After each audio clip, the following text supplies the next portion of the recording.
Kumpirmado na ang paglahok ni world number 18 Alex Ayala sa 2026 Asian Games sa Aichi, Nagoya, Japan.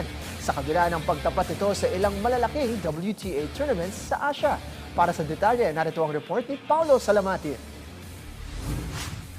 Kinumpirma ni Philippine Tennis Association Secretary General at Navotas City Mayor John Ray Tiangco na sasabak si Filipina tennis star Alex Ayala sa magaganap na 20th Asian Games ngayong Setyembre sa Aichi, Nagoya, Japan. Mahalaga ang desisyon dahil magsisimula ang tennis competition ng Asian Games sa September 27 sa Nagoya kasabay ng huling araw ng Singapore Open. Nakatakdang gawin ng Singapore Open mula September 21 hanggang 27 habang naka-schedule din sa parehong panahon ang Korean Open mula September 21 hanggang 27. Susunod naman ang China Open na nakatakdang idaos mula September 30 hanggang October 11. Sa kabila ng mahigpit na schedule, hindi umano palalampasin ni Ayala ang Asian Games dahil may malaking nakataya sa nasabing kompetisyon.